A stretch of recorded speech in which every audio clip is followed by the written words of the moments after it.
Yo, what's good, y'all? Welcome to this week's episode of Talks with TVBOO. Welcome to this week's episode of the podcast. It's the 100th episode, man. We did it. We made it to 100 episodes. And I know in the grand scheme of the podcasting universe, that ain't a whole lot. That's just a blink. But, man, I'm so happy we're here. I just got to say, dude, I really have loved doing the show. You know, whenever I decided I was going to do a podcast, I thought it'd be fun. I had no idea it was going to be this much fun, and I'd find something else that I really love doing. And that's what this is, man. This is something that I really love to do. I love sitting down and talking with everybody. I love hearing from y'all every single week. I love talking to y'all whenever I see y'all out about it, man. It's great. It's really built a community outside of the music that I had no idea it was going to do, and I'm extremely grateful for it. I'm really happy to be here and happy y'all are here. So thank y'all to everybody who's listening to the show over the last 100 episodes. People who tune in every week, or if you just watched one or whatever, maybe this is your first one. I just want to say thank you so much for being here. And I also want to say thank you to all my guests who have been on the show over the last 2 years, man. It's been great getting to talk and get to know everybody. This isn't something I'm planning on ending or stopping anytime soon. I'm going to be doing this for a very long time because I love it. And I love that y'all love it. If you do. If you don't love it, who gives a fuck? I'm having a good time. You know what I mean? But I just want to say thank you, man, and it means a lot, and thank you for being here today. Before I introduce this week's guest, I just got to say, this Saturday, I will be in L.A. over at Exchange in Los Angeles. It's going to be fucking awesome. Playing with Phase 1. He's going to be all heavy. I'm going to be all sassy and naked, so that should be a good matchup. But my guest this week is somebody who I am a huge, huge fan of, who have been for a very long time. He's a man who's been in this game for a very long time, makes amazing music, is funny as hell on the internet, and has collabed and worked with some of the biggest artists and dance music and outside of it, which is cool as hell. Super cool guy. I've met him a couple times. We got to have dinner once out in New Orleans, but this is the first time where we sat down and really just dove into life. And we really, he was a cool guy, dude. We got to hang out after the episode, taught him some drums, grilled some burgers, drank some beers, dude. And it was just a good time. He seems like a really cool guy, and I'm really glad I got to sit down with him. You can find him right now on the End of the World tour, and his newest album, The End of the World, is also out now. Go check it out if you haven't. It's really, really fucking good. Ladies and gentlemen, Eptic. Come here, girl, 'cause that ass fat. Let me take my tongue and go around your dirt track. I met a girl and her booty tastes like strawberries. I swear to God, this could be the one that I'm marrying. Hey, hey, and she's so different. I made that from behind. I met a girl and her booty tastes like strawberries.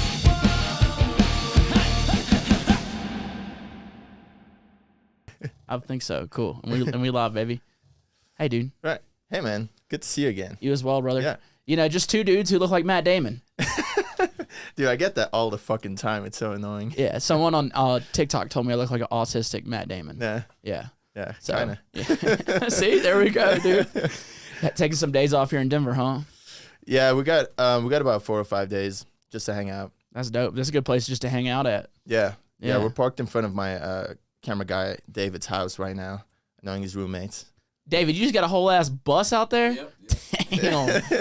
I bet his neighbors hate his ass. They're actually really nice. I forgot his name. What was it? Stuart. Stuart. Yeah. He's like super excited about it. So Well, that's dope, Yeah. dude. That's fucking awesome. How's the tour been going so far? good. All the shows have been going good. It's super cool to like finally do something with like production. I've been wanting to do this for years, but I've always been doing flying tours. I really, really hate flying as well. It took me a really long time to figure out I'm actually terrified of flying. Really? Yeah. You're in the wrong profession, dude. Yeah, exactly. But it's cool. It's really, really gross. Also, we technically don't really have a tour bus. It's this thing called a bandwagon. Yep. And it has all the same comforts. It's actually, from the tour buses I've been on, it's a little bit bigger on the inside, but it has like no hydraulics. So when you're driving, you're just fucking bumping all over the place. Yeah, you're just in the bunk. Yeah. Let me ask you this, dude. Since it's your tour, Yeah. do you got the master suite in the back, or are you bunking it up with the fellas? So there is no master suite. I at first took one of the top bunks, which apparently, because like I said before, there's no hydraulics. It's the bumpiest, and we had this one bung that's like slightly bigger, and I kept it for Uber because like he's massive. He's like I don't really know like feet and inches and stuff too well because I'm European, but like he's really really big, like basketball player big. So I left that one for him, but then as soon as he left the tour, I took that bunk. So there you go. Yeah. We were. I was on the Balance tour with Liquid, and we had the 2 buses, and his bus had like the master suite. Yeah. And like he was showing me his bus. He's like, "Yeah, I'm kind of the man." I was just like, "Damn, that was gangster, dude." Yeah, Jesus Christ. So gangster. But I mean, being on a bus with a bunch of fellas, you're saying it's cleaner than flying and stuff, still, huh? Yeah, I mean, it's still nicer because, you know, like you play a show, you go to bed, and then you wake up in the next city, which is the tits. It is in fact the tits. Yes. But it is extremely gross. It's like everyone on the tour bus is just so horny as well. Like Y'all fucking each other in there, dude. Yeah. It fun. happens from time to time. That's fun, dude. Yeah, that's fun. Yeah, I had the bottom bunk on the Balance tour, so I'd Mass would just get drunk, fall on the ground, and just roll in. Roll out. Just roll in, roll Dude, out. The first night, because I didn't realize it was going to be so bumpy, like I could only sleep on my stomach, and I would literally like hold myself on the sides like every night. And then finally I kind of got used to it. But yeah, like first night, I think like 3 or 4 times I almost fell out of my bunk. Damn. Yeah. I feel like adding hydraulics would be a simple thing. I don't know much about audio mechanicry, if that's even the correct word to say it. You know? Yeah, I don't know. There's such a big price difference between a bandwagon and a tour bus. Yeah. Like I feel it like has to do something like with that because like pretty much like a bandwagon is just like a U-Haul that's like dressed up like a house on the inside. Yeah, it's livable. Yeah. Yeah. But it's just it's like every time we take off, like everything falls out of the fridge. I've deep cleaned that thing like 20 times. And then like we take off and it's just like fucking mess everywhere. Me and David came up with this idea to like do this sketch where I bought all these like ceramics, right? Like all these like vases and like porcelain ducks and like all this shit. And we like want to do the sketch where like I place the shit like all around the bus and then like the bus takes off and like it starts falling everywhere and I got like really upset. The like annoying thing is we haven't done the sketch yet, so like we've You just spoiled it basically. You know? Yeah, so like we have all these ceramics that are just like laying around on the bus like being super breakable. Yeah. That'd probably take you 2 minutes, bro. What you doing? Yeah. You know? Yeah, I know. Yeah. I've been lazy. Dude, so is this your first like headline bus tour? Yeah. Yeah, exactly. It's fucking hot, but also at the same time you look at the damn gas prices. It's the worst time to do it. Yeah. Probably. Yeah. But yeah, whatever. We ball. Yeah.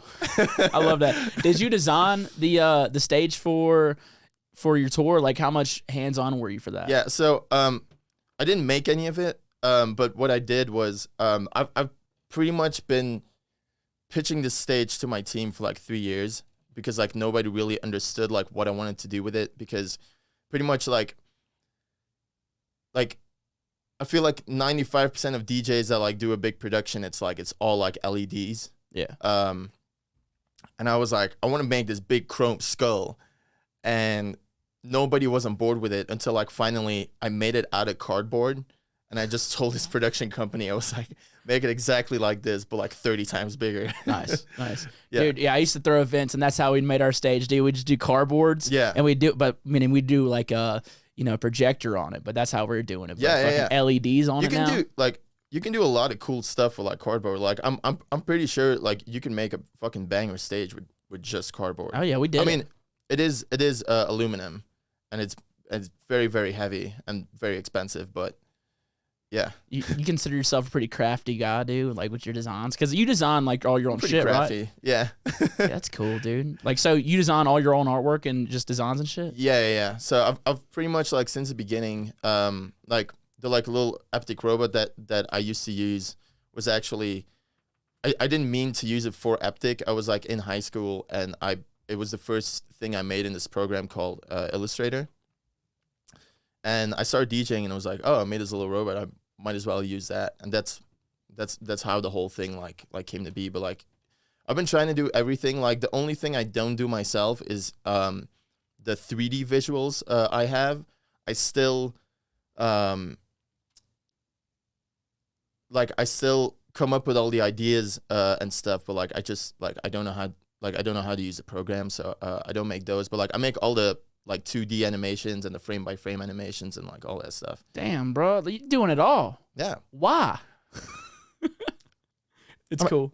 It is cool. I'm a crafty little guy. Crafty, dude. Little nifty man. Yeah, man. Like, how are you able to balance all that, dude? Because whenever I'm done with music, I don't.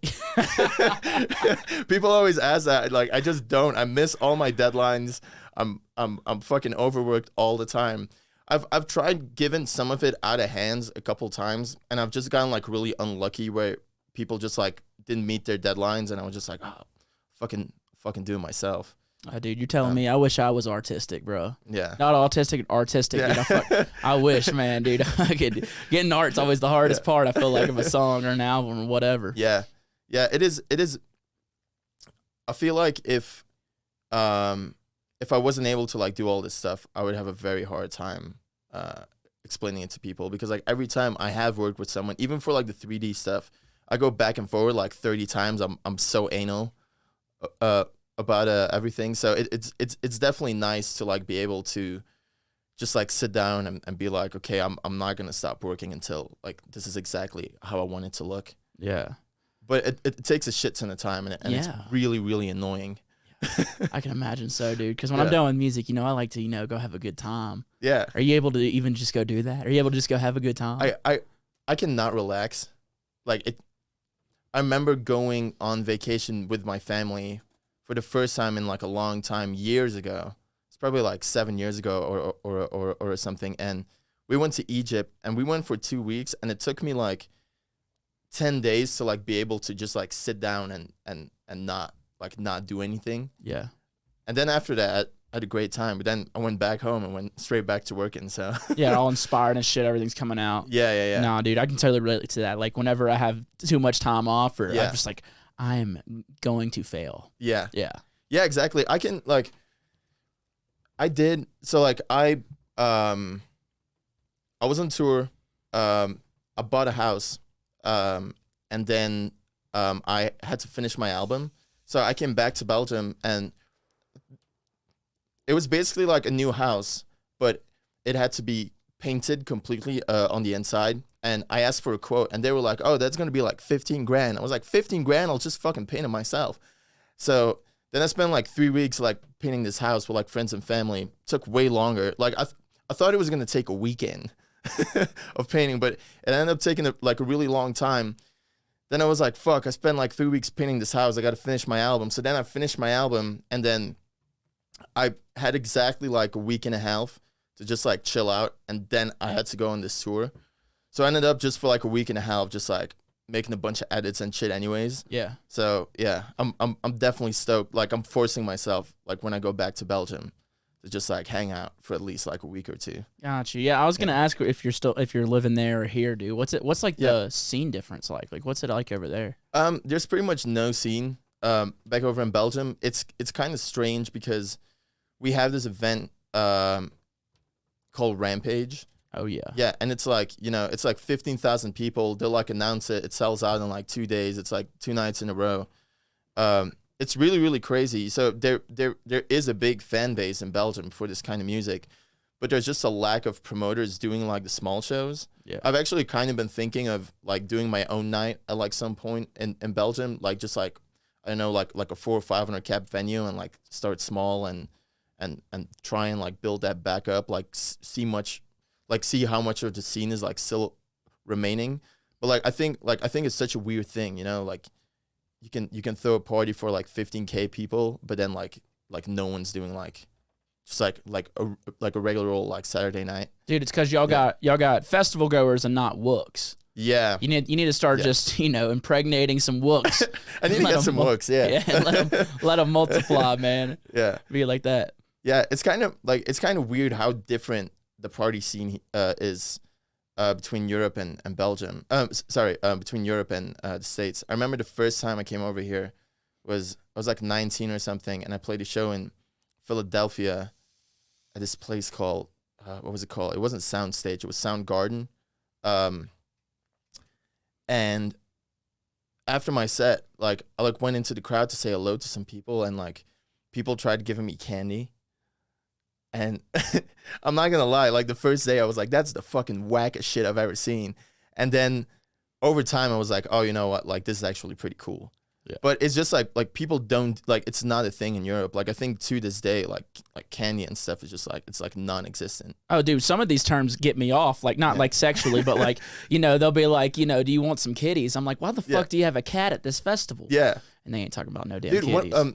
One of the first shows, someone brought their dog into the mosh pit. Like, yeah, like really, really bad. It's like someone tweeted at me being like, yo, like someone's got their dog like into the mosh pit. Like I like had to like go like send someone out to like find this person and like kick him out. That sucks, dude. Yeah, it sucks really for him because he's probably so hyped. He's like, yeah, I'm at the Eptic show. I brought my best friend, my dog. Yeah. And you know, and you're like, hey, get the fuck out of here. You know? This dog's just having the worst time. Oh, dude, maybe. Yeah, I'd imagine so. It definitely don't bring your It was so loud. Yeah, don't bring your animals. Yeah. What if it was a deaf dog? Yeah. What if he's just having the best time? Yeah. What if you kicked out a guy? What if you kicked out a guy with a deaf dog and you're just an asshole, dude? Fuck it. We ball. We ball. So that's just what you've been saying this whole tour, dude. I got the big bunk on the tour bus. Fuck off. Let's go. Have you any crazy stories from this tour so far, dude? Anything that's sticking out, dude? Yeah, look like you're having a good time, man. Like all your marketing behind it's just been like a lot of fun. Yeah, there's actually been like a lot of crazy stuff happening. We had me and David, we went skateboarding when all of a sudden it started like raining like really, really, really hard.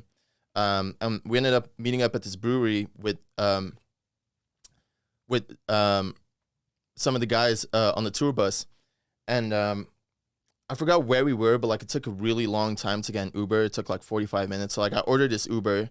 Takes like 45 minutes. He finally gets there. It's like pouring rain.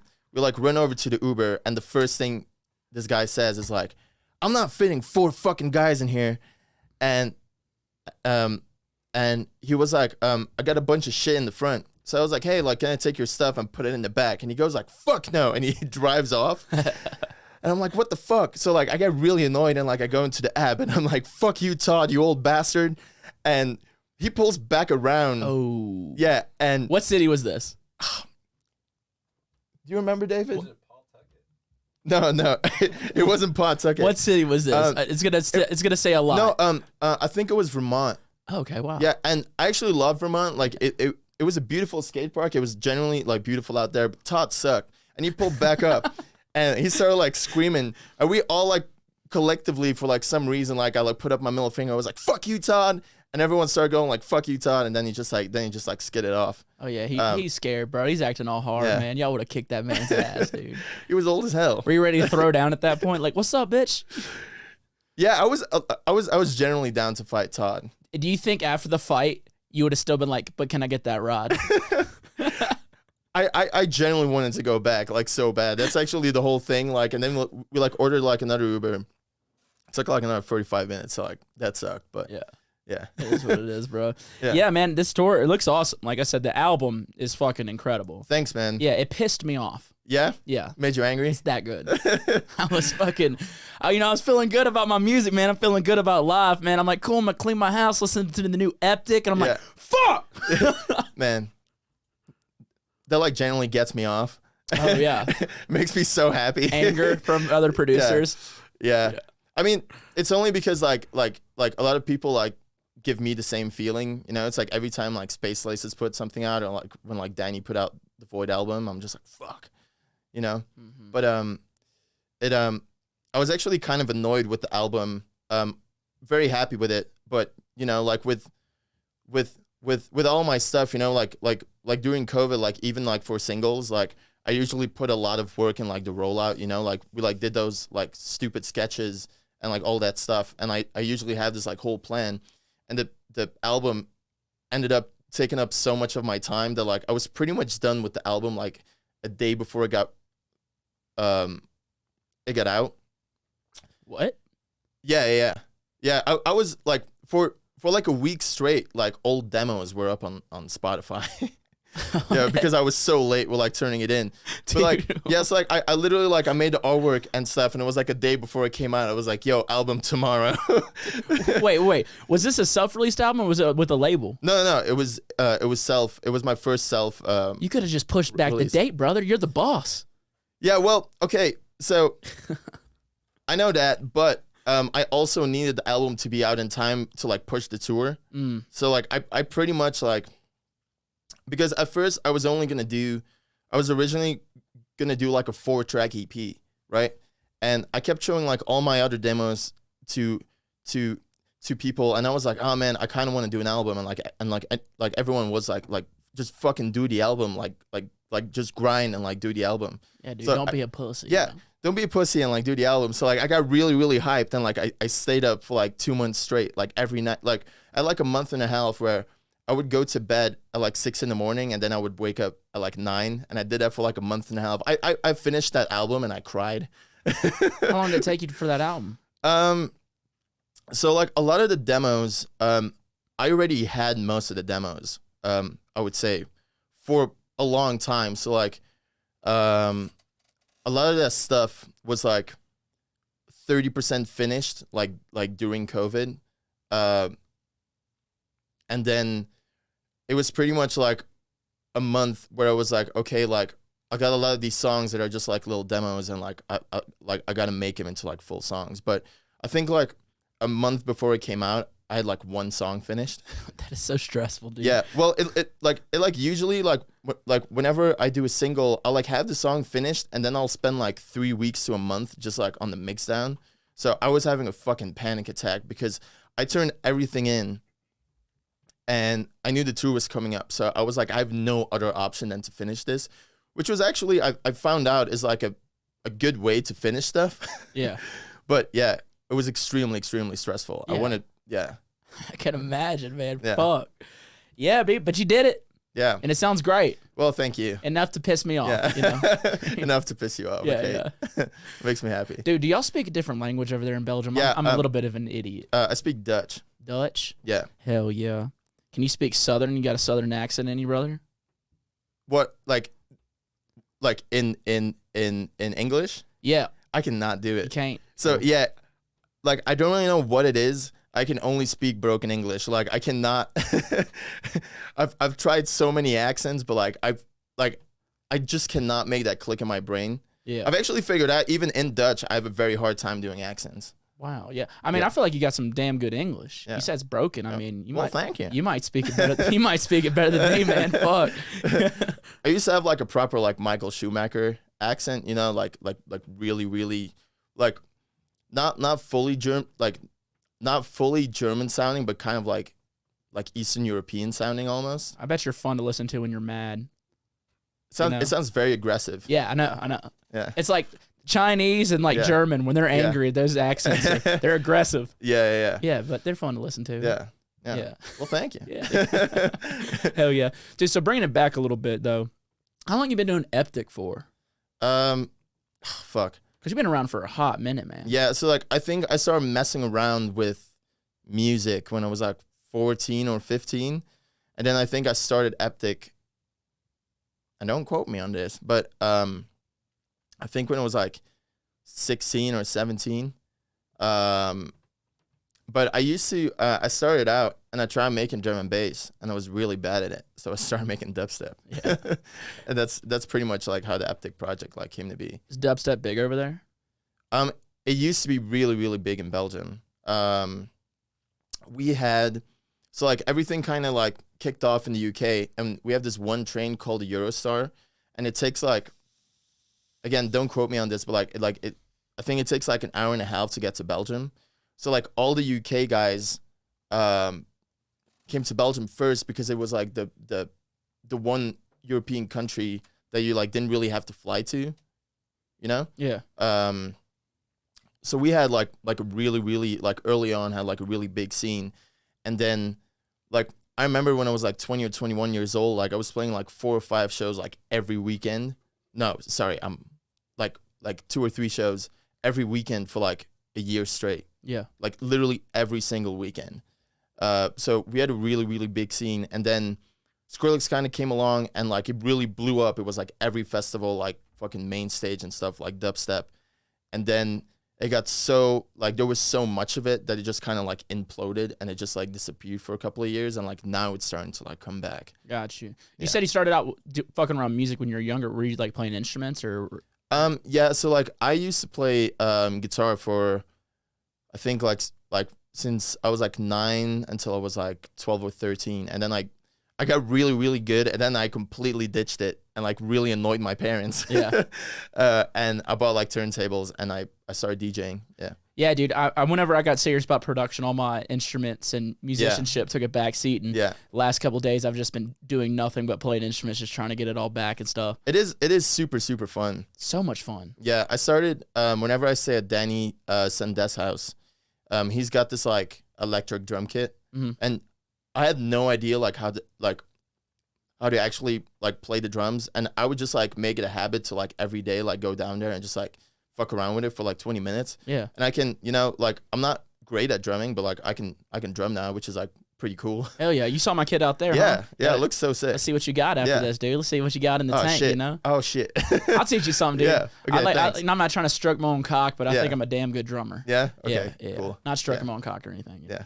So, you said you started at about 16, 17. How many in years have you been doing Eptic for? Like, what is it? Like, how old are you now? Like, how long So you been doing? I'm old as shit. I'm 29 now. That ain't old as shit, Yeah. brother. You need to change your ideology about that. Dude.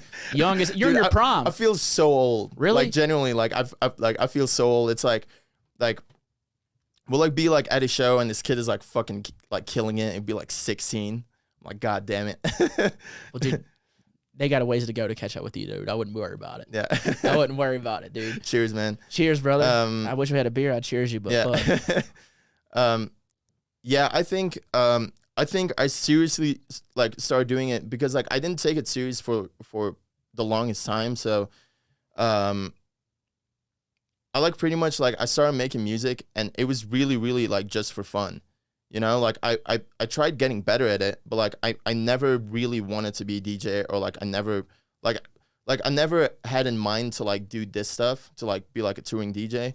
And it pretty much took up until the point where I made a song like ages ago and it was called Fools. And I think it was like, I don't know, like probably like 16 or 17, like when I made it. And I went to a Circus Records night in Belgium, and it was like Flux Pavilion playing Dr. P, Cookie Monster, Fun Case, and then Rock Sonics. And I went to the show and they all played the song. Like I didn't even know they like knew about me. And they literally all of them like played the song, and like me and my friends were like losing our shit. And I was a really big Dr. P fan. And like he played in Belgium like, I don't know, like two times a month for like a year or something. Like he was over there like all the time. And every show I would go up to him and be like, yo, I love your stuff.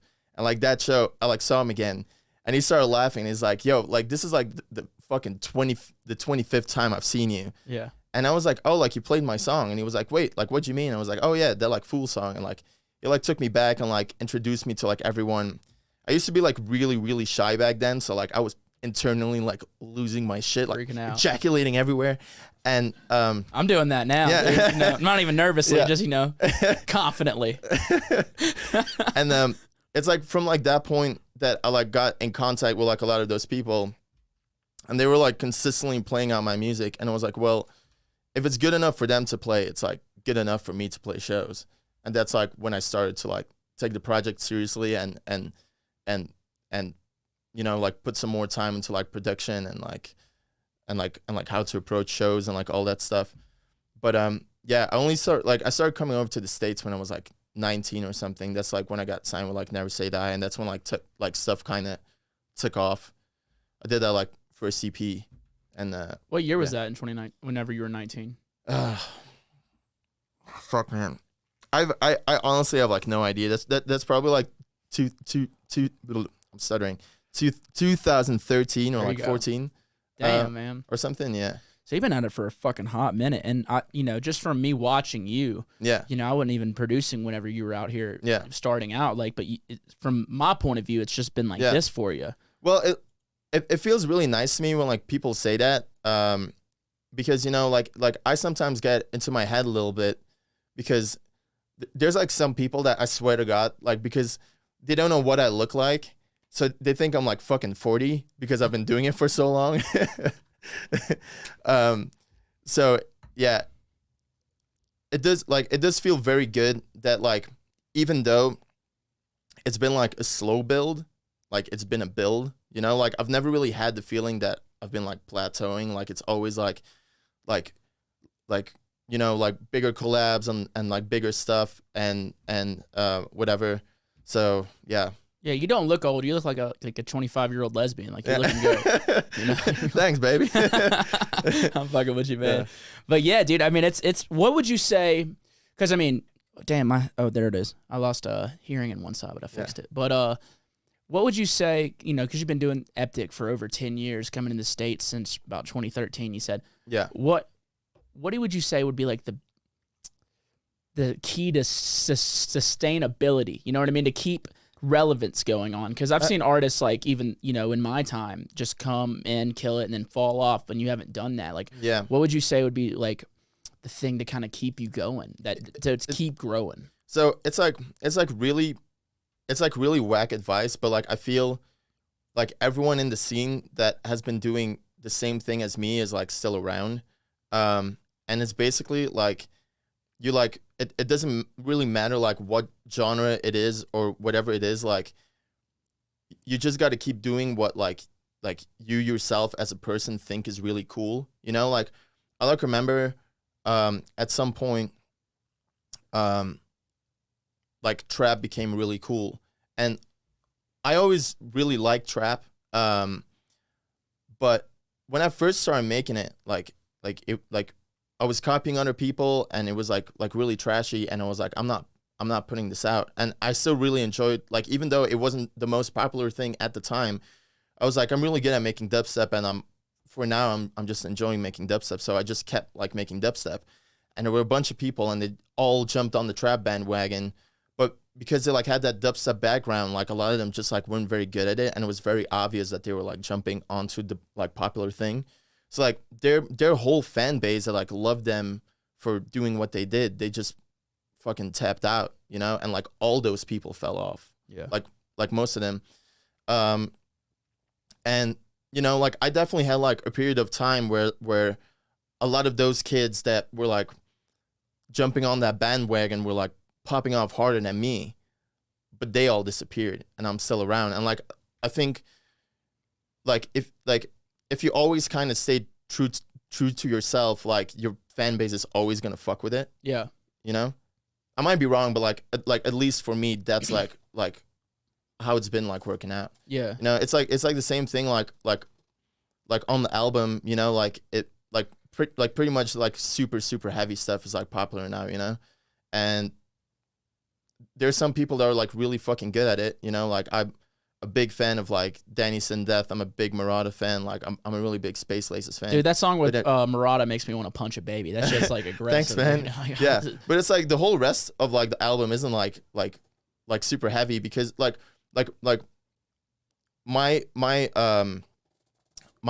idea behind those like heavy songs was like I felt like if I were to like all of a sudden make these like super fucking heavy songs, like I would kind of feel like a poser.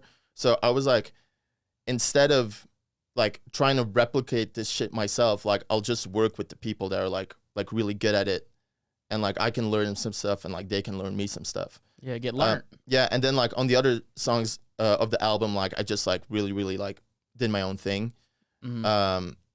But yeah, I feel like that's the way to go. Yeah, and yes, blowing up is like kind of a scary thing, right? Because Yeah. what's cool with you is you have like this gradual growth where people maybe saw you in front of 30 people, then 300, then 3,000. You know what I mean? So, you know, they've seen the growth. Like, oh man, I'll go see him anywhere. To go from like 0 to 5,000, that shit could be a little scary. You know what I mean? Yeah, and it's all like I feel like if you blow up like that, I mean, like it's super cool, but like it puts a lot of pressure on you, because it's like, you know, like let's say, like I think for instance, like I've never talked with him about this, but like I imagine for Jaws, right? He like put out that song, what was it called again?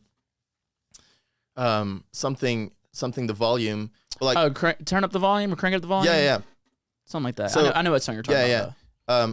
He like put out that song and like went from like opening up shows to like fucking like headlining like Echo Stage and shit Yeah. in like a month, you know, or like A-Craze like did like do it to it recently, you know, like he's playing like stadium shows now. Yeah, that's wild. And I mean, it's super cool. Like, props to them. But like, I feel like it must also be scary because it's like you make this big hit, and then it's like people like, you know, the bar is up here, and you got to make sure you can keep up with it. You know? Yeah, because sometimes Which you is- just get lucky on writing a good song. You Yeah. know what I mean? Like, how Yeah, the fuck exactly. did I make that? You know? Yeah, exactly. Like, I'd be fucking shitting my pants, but Yeah. yeah, Yeah, it's scary, but also like, wouldn't blowing up be awesome? dude, so cool. Yeah, so cool. Yeah, it'd be fun, man. It'd be fun. Yeah. Well, that's cool, dude. Hell yeah. So you've been at this for a fucking hot ass minute, man. It's fun. That's fun as hell. Yeah. What would you say would be like, you know, you kind of pointed at like your most pivotal point whenever Dr. P was kind of like, hey, let's, you know, let me introduce you to these people. Yeah. What's been like the biggest change in the industry that you've seen? What, just like in like the industry itself? Yeah, in the industry itself. Like, and not only because like the music, it comes in waves and stuff. Like, what's something different about the scene that you've noticed that's just not, that wasn't the thing back in the Dizzy? I don't really know. Like, it's like, for me, like, I think for me personally, the biggest change was coming over to the States. Just because like,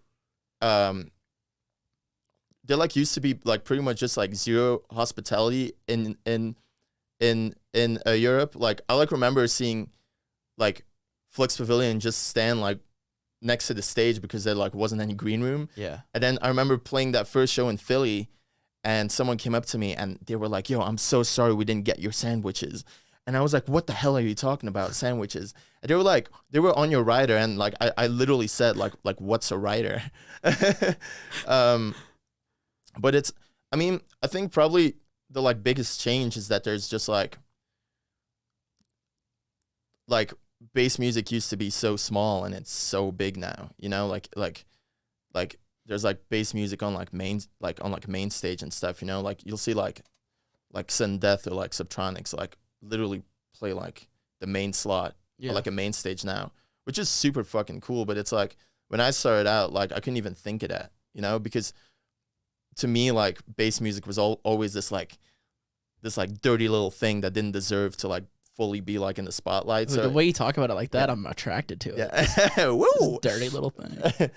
But yeah, it's like super cool that it's getting so much attention now. Hell yeah. So yeah. Did you ever have the thought like to move to the States? I mean, do you tour mostly here in the States? Yeah. So I would say the States is definitely my like main market. It's kind of nice now because like pretty much like what I do is like I'll come over here for like 2 months, then I'll go back to Belgium for like a month or two, play some like Europe shows, hang out, give my mom a little kiss on the forehead, and then I'll come back again. But I was originally, before Corona, I was going to move to LA.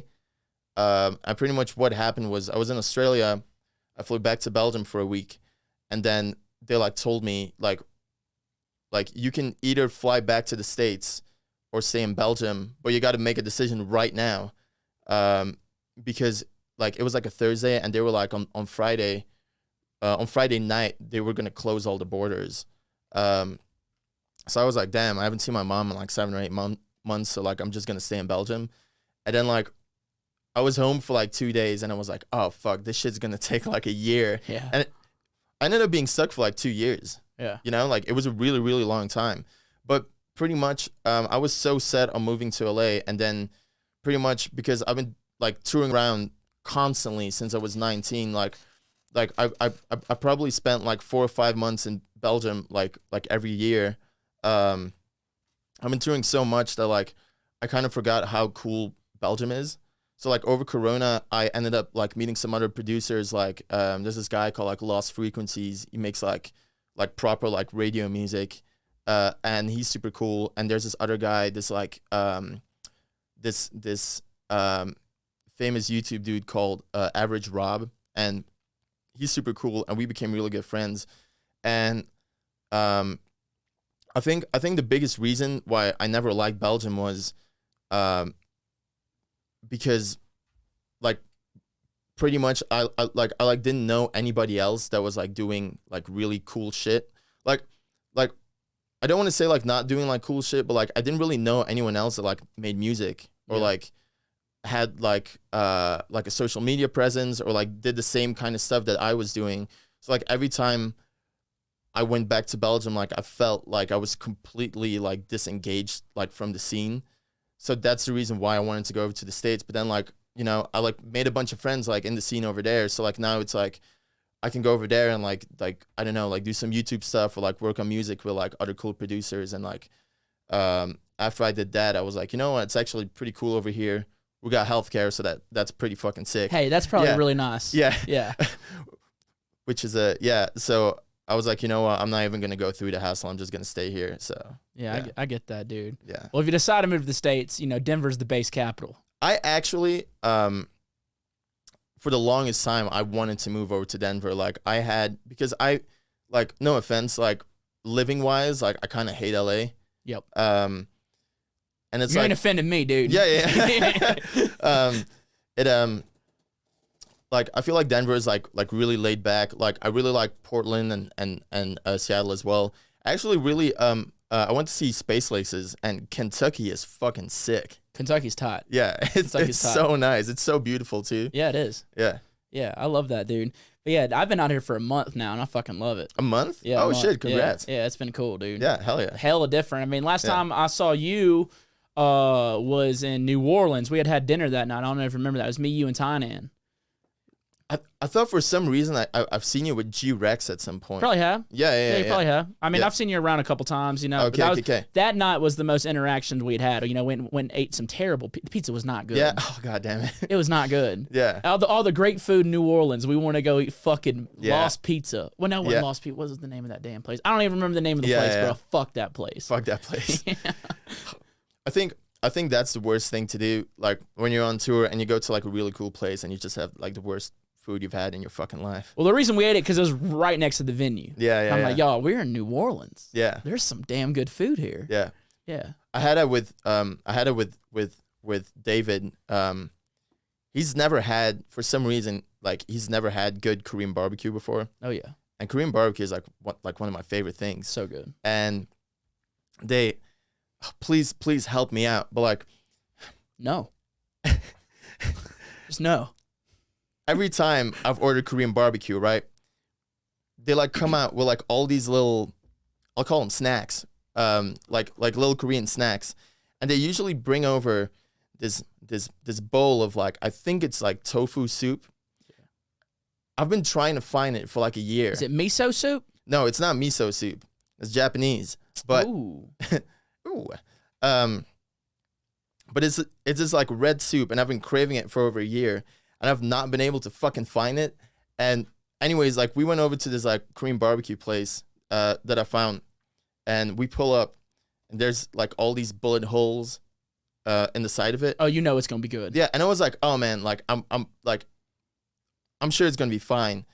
And like we walk inside, and I'm like, oh man, it kind of smells like piss, but it's probably fine. You know, it's probably gonna be good. And then it's like the worst Korean barbecue I've ever had. Oh damn. Because usually when it comes to like food in the hood, Yeah, I know. best food you're gonna have is in the hood. Yeah, usually I went to I played in China, and we went up into this apartment block, and they had a restaurant in this apartment, and it was basically like you could sit there with like 5 people, and it was disgusting. It was absolutely disgusting. I like asked to go to the bathroom, and we went into the kitchen, and the bathroom was like this door, like this open door, like in the kitchen. And it smelled absolutely foul. And I looked into the kitchen, and there was like a layer of grease on everything that was like this thick. And it was like probably the grossest kitchen I've ever seen. What were you doing eating there, brother? Yeah, and well, the promoters took me out, and they were like, "This is the best food you've ever gonna have." So yeah, and I was so stressed out. I was like, I'm for sure gonna get food poisoning. And then they came out with the food. It's probably the best food I've ever had in my life. Oh wow, you're saying it was so good. Yeah. Fuck yeah. Yeah, they're like. It all looked disgusting as well. Like there were like fish heads and shit, like in like red sauce. And no, it was insanely good. Yeah, I love that. Are you scared to try? Are you down to try new shit? Like the fish heads that weird you out? So, I used to be. I mean, I'm still a little bit of a picky eater, like especially when it comes to like vegetables. I think it's because I grew up and my mom was way too nice. Like she was like, if you don't like it, you don't have to eat it. So like I was just with everything. Like, okay, fuck it, I'm not eating broccoli. Bruh. Yeah. And so like for the longest time, I was like an extremely picky eater. And then basically what like happened was like I started traveling a lot, and promoters take you out, and you basically get in this uncomfortable situation of like you get a plate of food, and they're like, oh, like do you like it? So like you like end up just like being like, oh fuck it, I'll just eat it. And That's me with ass, but yeah. yeah. I'm sorry. So I actually ended up like learning to eat like a lot of new stuff, and like now like I won't say I like everything, but like I'll try anything. Yeah. You know? Yeah, that's good though. Yeah. So like I grew up like my complete opposite parents from you, dude. Yeah. You didn't eat it all, put it in a bowl, you Yeah. eat it in the morning, dude. Yeah. That's breakfast. You know what I'm saying? Holy shit. Yeah, dude. And my dad used to make me eat a bunch of weird shit. Yeah. I think it was just for his amusement. Yeah. You know what I'm saying? But I'm glad he did that because I'll eat damn. Let me torture this little guy, huh? Dude, he used to make me eat deer brains before a Holy hunt. shit. Because he'd tell me it made me think like a deer. Yeah. And it don't. It really don't. You know what I'm saying? Yeah. Now that I look back out of it, it don't. Yeah. It don't. And you know, he didn't eat it with me. He just made me. He's like, you got to think like a deer. We're gonna Yeah. go kill a deer. So I just eat the damn brains. Yeah. But like I said, I'll eat damn anything now. Yeah. You know, I'll try it at least. You know. Yeah. Yeah. Yeah. It's actually a really good quality to have. Like I can eat a lot of stuff now. I don't know what it is. Like I cannot fucking eat broccoli, man. Like to this day, I've tried so many times. Like it will like legitimately make me like throw up. I don't know. It's so good, like, man. yeah. And it's great for you. Yeah. You know. I know. Put a little bit. You just cover it in cheese, Yeah. dude. You know, that's what people who don't like broccoli, they're just throwing in cheese, man. I did one time also in like China. Like I can't stand cauliflower. It's like kind of the same thing as broccoli, and they put it in this like red sauce. Again, like one of the best things I've ever had in my life. So maybe next time I go back to China, I'll try some broccoli. Rock and roll. Where's your favorite place to tour, man? You sound like you've been all over. I really really like Australia. Yeah. Yeah, it's You done a shoey? You done that? yeah. Yeah. It's disgusting, but yeah. Yeah. I like the thing I really really like about Australia is like it like I feel like it takes the best parts from like from every place in the world and like brings it together, and then they also have a cool accent, and everyone's hot. Yeah. Every single person in Australia is fucking hot as shit. Yeah, dude, their accents are hot too, Yeah. dude. I fell in love. I feel terrible about myself every time I go over there. Why? They probably think your accent's hot. Oh gee, oh gee whiz. They might, dude. I don't know. Yeah, Yeah. they got a sexy accent. I like an Australian accent. I like a damn Spanish accent. I think Spanish is a sexy language. I don't know, dude. This British man, they can go fuck themselves. Bro. Yeah. Nasty ass accents, dude. There's some like, I think the funny thing about British accents is you kind of get the same with like French. It's like, it can sound like the most classy and sexy thing in the world, and then it can sound like the most like trailer trash. That's me. Yeah. You know? Yeah. Like it can sound like super, super dirty. It's like, especially like we're like French people, like it can sound like the most sexy thing in the world. Nope. And then you got the fucking French like mountain people accent that sounds like super, super, super aggressive. Yeah. Yeah. I don't know, man. I don't like the French accents. Like they're always talking about my wiener, like wee wee, and I'm like, I don't know. I'm not showing you that. You know. I'm like, how do I get out this airport? They're like, wee. I'm like, nope, I'm not doing that with you right now, brother. You know. You're a little goofball, man. Yeah. Yeah, I know. But, you know, fuck the French. I'm joking. Yeah, they're okay, you know, but if they're trying to fight, you know, I'll fight them. Point the first French person, I'll kick his ass right now. God damn. I'm just talking shit, dude. Dude, let me ask you this. How fucking hyped were you when you're like, oh, shit, I got Juicy J on a track? Dude, it was... that shit, like, weirds me out till this day, especially because, like, he, like, started following me, like, on Twitter, and I'll, like, say something, and, like, it'll just, like, pop up, like Juicy J likes your tweet, and, like, it'll always be the, like, most outrageous shit as well. It's, like, where I'm, like, too drunk, and, like, I tweet something, and then, like, I'll, like, delete it. I'll be like, oh, man, I'm, like, on the tubers with 9 guys, and I'm so fucking horny, and then it's, like, Juicy J likes this. It's so sick. Go hang out with him, dude. He'll change Yeah. that right up, bro. Yeah. Dude, I like a couple days ago, I saw that Shaq put me on his close friends list, and that's like the coolest I've ever felt in my life. That's so cool. I was like, damn, like if I call Shaq right now, like he'll probably pick up the phone, which is like, let's test it. yeah. Let's test it right now. Well, I actually don't have his number. I was about to have Shaq on the podcast, bro. That'd have been cool, dude. But how fucking hyped were you when you're like, oh shit, I got him on a verse? Yeah, it was really, really strange. So, like basically what happened was Chris Marshmallow was like, hey, you want to do a track? I was like, yeah, here's a song. He's like, oh, like this is fucking sick. We started working on it. And then he used that in the intro, we used this like 3-6 Mafia sample. And he was like, hey, I know GCJ. I'm going to send it over to him to like see if we can easily clear the sample, you know, because like a lot of times like with those things, you like just have to pay like a shit ton of money. It takes a really long time. So like he like hit him up and he didn't reply for a bit.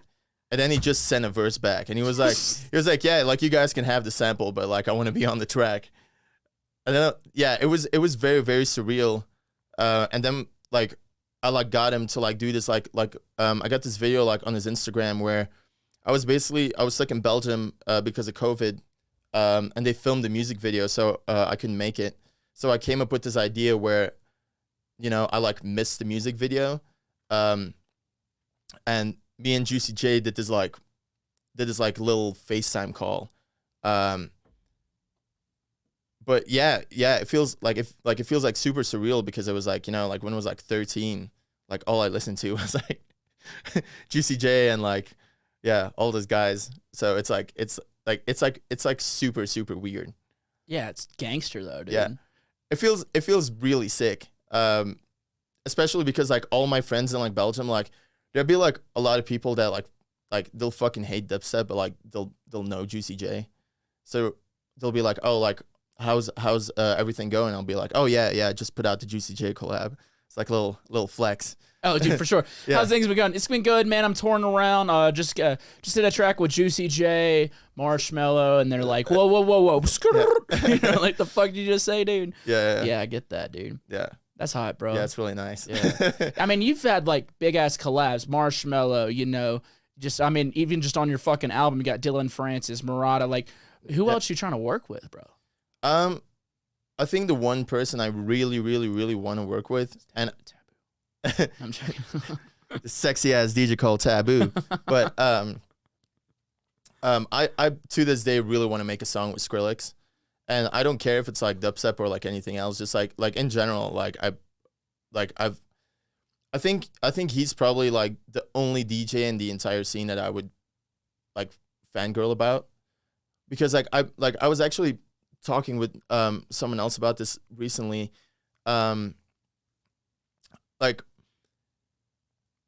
Like I don't really think there are like any DJs in the entire scene, just like DJs in general, that like would make me proper like freak out like when I meet them. Like it's cool, right? But like it wouldn't be the same thing as like, for instance, if I met like Tyler the Creator or like something like that, you know? Yeah. But like for me, Skrillex is on that same tier. You ain't met him before? I have met him before, and it freaked me the fuck out. So like I was in Vegas for a show, and he like somehow found out, and like he sent me on like Instagram and was like, hey, you're in Vegas, you want to come to my show? And I was like, fuck yeah. So like we went, he took like really good care of us, and then like after the show he was like, hey, like you should come back to my room. And is he trying to fuck? I would have fucked him. I'm fucking I interrupted, my bad, dude. No, it's fine. He's a fuck. I'm stuttering. He's a small guy. You could throw him all over the place. Hot. But but I was like over there. I had like a little conversation with them, and like the entire rest of the time, I was literally just standing in the room, just being nervous as shit, getting really, really drunk because I was like, yeah, I don't know, just freaking out. But he's super cool. He's like a super nice guy. I had like no reason to be nervous. Yeah.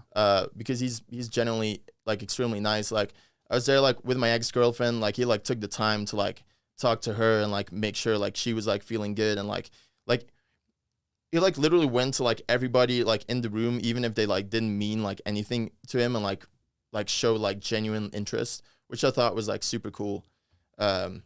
and I was just sort of in the corner, like hyperventilating, pretty much. You think you'd be like that today?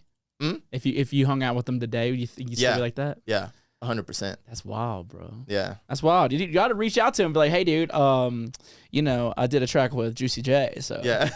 you know, He very randomly like hit me up like once like every 2 years or something, because like I like DM him like all the time, you know. It's about like, hey, like here's my album, like hey, like every song I still DM it, and like he'll play it, but like he just like I don't really talk to him, you know. He leaves me on the scene. So I don't know. I think one day I'm gonna be able to pull it off. But Yeah. like I feel like he's like one of those guys that, like, for instance, I think like 3 or 4 years ago, he like hit me up and he was like, "Are you in LA?" And I was like, "No." But I was in Belgium and I was like, "No, but I can be like tomorrow." and he was like, "Oh no, like never mind." And I feel like he's like one of those guys where like if you're there like at the right time, because he's always like doing so much shit. Like I feel like if I'm like in LA and I get a hold of him and I'm like, "Hey, you want to make a song right now?" He'd be like, "Yeah, cool." But like he seems like pretty ADD as well, where he's just like constantly like having to do shit and like running around. And yeah. You think he was trying to do a track with you that day? Yeah, I think so. Yeah, because we were I think around that time I actually asked him and he was like, yeah, cool. And then like a couple months later, he was like, "Hey, like you in LA?" So like I think so, you know. But yeah. Oh well. Fucking Belgium. That would have been so sick, dude. Yeah. Dude, so like, is it hard for you being away from home? Like, you know, because you spend like 2 months here in the States, or This is like the first time I'm like genuinely kind of having, like, I wouldn't really say like a hard time, because I'm still having like a lot of fun, but I'm definitely a little homesick. I think it's definitely because, you know, I was explaining before, it was like I basically like bought this house and then I fixed it up, and then I had like a week to enjoy it. So like, yeah, like it, like I definitely, you know, like I kind of lost track. Oh yeah. So it's like it's been so hectic. Like I haven't really been like able to like spend a lot of time like with my girlfriend and stuff as well. And then like we like bought this house and like it was all super cool, but like it all kind of flew by. And then like I like had to come here. So like now I'm like, okay, all this stuff's really cool, and I'm really excited about like playing the shows, but I'm also really excited to like just like go home, spend some time with her and like with my family, and like, yeah.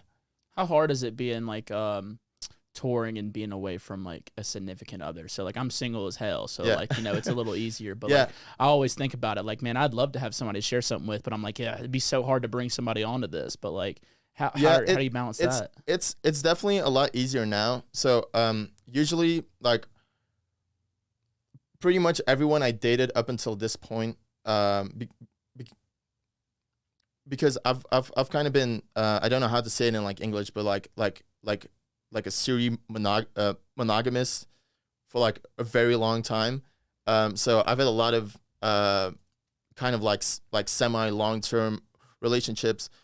Basically, like what I'm like trying to say is like I've spent I spent a lot of time away from people, right? Yeah.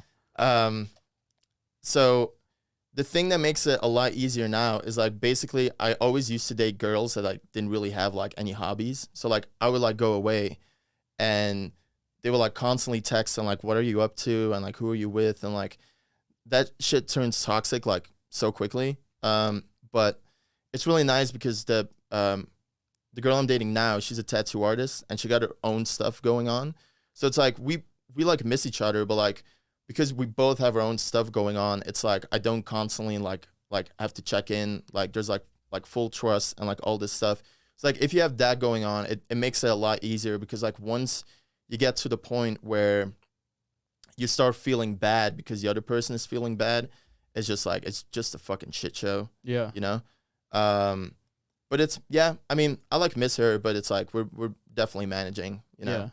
That's good advice for me, dude. I'm just trying to figure Yeah. it out too, dude. I'm so fucking lonely, bro. Yeah. Yeah. Yeah. I feel that. just hang out with Jeremy. Yeah. That's all. I'm his boo thing now. That's how it is. I hold him at night when he gets scared. I get all lonely, bro. But you know, Yeah. that's good advice, dude. I like that. Yeah, it's like it's definitely like I think it's definitely like very doable to be in a relationship, but it definitely has to be like it like has to be very solid, you know? Yeah. Like once you start getting like into fights or like, you know, like I said before, like once you start feeling guilty about like living your dream, that's when you should actually just tap out of the relationship, you know? See, my ass might be toxic, dude. So like, Yeah. I like the fights, dude. Like, Yeah. if you ain't throwing shit at the walls Yeah. once a month, I ain't Yeah. into it.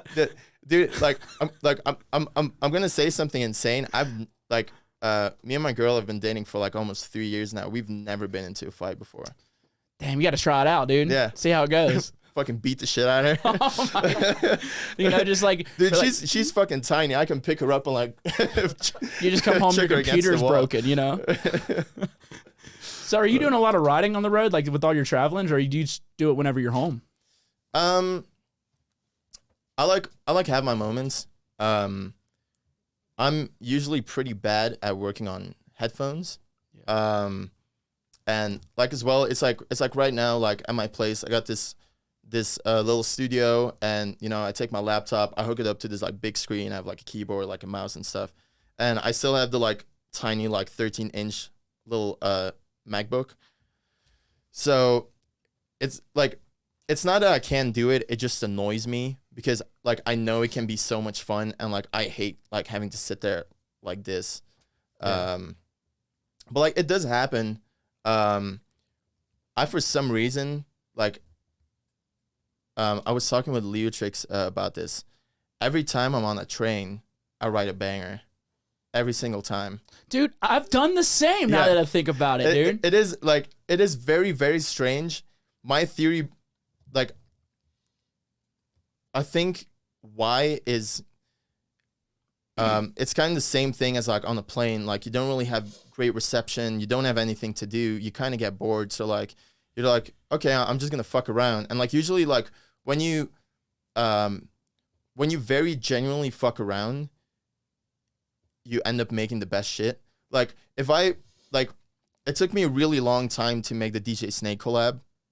I couldn't write anything for like half a year. And the reason why was I was so stoked about doing a DJ Snake collab that like if I would drag a hi-hat into my project, I'd be like, this is not good enough for the DJ Snake collab. Yeah, overthinking everything. You know? Yeah, so like this is like whole pressure, but like when you're like on the train, you know, like it's such a relaxed environment. Like it doesn't move. Like I think that's the reason why I feel like a plane has the same qualities, but like you move around too much and it's too uncomfortable. I could get comfortable as hell on a train. So much room. You know, like you can, exactly. Yeah. And you get really relaxed. Like nobody can text you.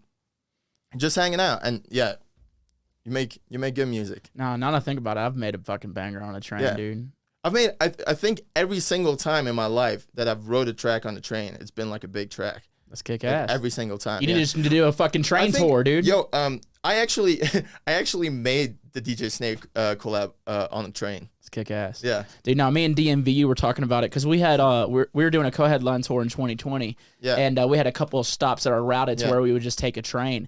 I was like, bro, how sick would it be to have a whole tour, just a train tour? That would be very, very, very Fendi. Fendi? Fendi, yeah. The fuck? Is that a European term? Fendi? No, David actually came up with that. Fendi. Yeah, What is Fendi? it's like Gucci. Gucci. Like, yeah, we're Gucci. Gucci bandana. Yeah. Yeah. Gucci flip flop. Fendi. Got you. I'm gonna steal it. I'm joking. That your term sucks, dude. I'm fucking with you, man. I like him. He's got a mullet, you know. Yeah. So we're instantly brothers. You know what I'm saying? He's a good little guy. Yeah. He actually makes amazing music. Hell yeah. You want to know something? So like, we've been doing photo together for like, I don't know, like 3 years or something like that. And then apparently he's been making music for like, I don't know, fucking 10 years. And we're like best friends. And he one day came to me like super fucking nervous, being like, oh, hey, I actually make music as well. Like, would you like listening to the song? And I was like, yeah. And it was like really fucking good. So so I told him like on the tour, I said like if you can still do everything like video and camera and like content wise, like why don't you start out with just like opening up the nights? And he's been like opening up the shows, and it's Oh hell yeah! What do you go by? Just Veltri. Veltri. That's a cool name. yeah, Way better than Fendi. way better than Fendi. Yeah, I like that, dude. That's fucking awesome. Yeah. yeah. That's super cool, dude. Hell yeah. So yeah, going back to that tour, like for your support, were you handpicking it, or was like agents involved? Like you know how it can be like, all right, they can sell some tickets, let's get them on the tour. Like, yeah. How was it for you? So it was a little bit of both. There's no one on the tour that I don't fuck with, essentially. But my main thing was getting Leotrix. I was like I love that kid's music so much, and he was coming over to the States for the first time, and like ever since I started planning out this tour, like the first thing I said, I was like, I gotta get Leotrix for this tour, because I was like, someone else is gonna scoop him up, you know? Yeah. It's like fucking slander or gonna steal them. Yeah. No, but yeah, I was on that like really, really early, and I'm super stoked. Yeah. Yeah, I ain't ever met him. I heard he's fucking cool ass guy. He is literally the sweetest person I've ever met. He's very pure. He's very emotional. Like the best way I can explain it is like, do you know the like scene from like Bambi, when like Bambi's like walking around and there's all these beautiful flowers and all the forest critters like love him and are saying hi to him, and he's just like very innocent. Like that's Leotrix. Right on. Like we've told this like several times, but like if someone would like come up being like, yo, like someone's being mean to like Ethan, like I feel like everyone would jump out of the bus and like fucking beat him to death. Like he's such a sweet kid. Like it's so insane. Yeah, we got the same agent, and I was trying to get my agent to like, hey, ask him if he wants to come on the podcast this weekend. So maybe you can help a brother out, because I would like to have him on the podcast while he's in town. I'm 100% sure he'd be down. I'm actually not sure what he's doing today. He just woke up. Oh, he just woke up. Well, I need to try to get him on the show while he's in town. I love his music, and Yeah. you know, I'd love to sit down and get to know him a little bit. Yeah, you could probably get him like tomorrow or something. I mean, I'm not trying to make promises for him, but like You're speaking for him, you know. yeah, I'll force him. We could do that. Force him. Dude, he fucking fell off the bus a couple days ago and like really scared all of us. Like we played a show in Milwaukee. It sold out. We were all super stoked. We all got really drunk, and then Ethan was like, "Yo, someone invited me to the after party," and I was like, "You know what? You're not going by yourself. Like me and David will come with you." And like I'm just putting on like sexy clothes, and Sexy clothes. all of a sudden I just hear this like fucking tumble, and everyone going like, "Oh shit!" And like he fell the hardest I've ever seen someone fall, like so badly, and like he like got back up, and he was like, nah, I'm good, and like he like ordered an Uber, and like we're walking over to the Uber, and he's like walking over like fucking Gollum, like holding his side like scrunched over, Just trying to make it to the party. yeah, and like we like get like into the Uber, and and like he's just like standing like on the side, and like all of a sudden like he goes like, "Oh man, this hurts so much," and he like throws up. I'm like, we're not going to the after party. So we like get back like on the bus, and it's like you know, like normally like when someone drunks like when someone's like a little tipsy or like a little drunk and they like hurt themselves, they'll be in pain for like 5 minutes, and then like they're fine because, you know, you had like a couple of drinks. It was like 45 minutes later, it was like literally sitting there in like the most pain I've ever seen anyone. And I was like, okay, fuck it. Like we're going to the hospital. So like we took the whole bus to the emergency room. And we sat there for like 3 hours. I ended up going to the beach. There was like a really cool beach nearby. I saw a dead fish. It was really cool. And I saw a dead fish. It was really cool. yeah, so like, but I was like scared that that guy had like internal bleeding or some shit like that. But like, Everything's good. yeah, everything's good. That's good. Yeah, Yeah. I hope I can meet him, man. I'd love to have him on the show, but either way, Yeah. hell yeah, I'm glad you got him on the tour. He's doing some dope shit. Yeah. Music's awesome. Dude, he's written like 35 songs. Like I'm not kidding. On tour? Like actually, yeah. What a fucking machine. Yeah, it's fucking insane. That's nutty, Yeah. dude. Well, sick, dude. We got a bunch of fan questions I wanted to get to. Before we get Oh, to this, shit. I wanted to ask Jeremy, you have anything you want to add, Mr. Eptic?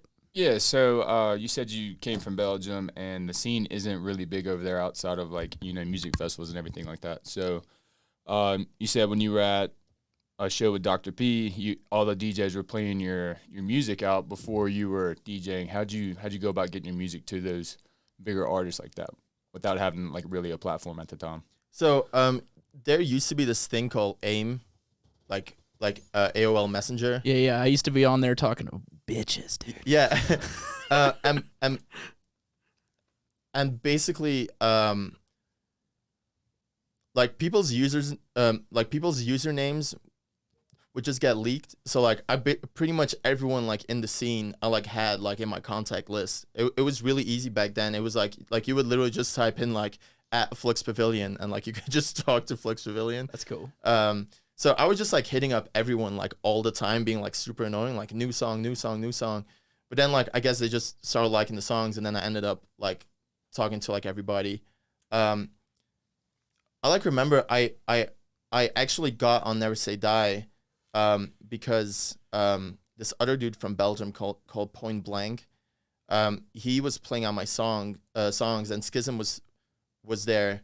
And he just asked him like, oh, like, what's this song? Like, what's this song? And like, they were like all my songs. So then like, he like hit me up the next day.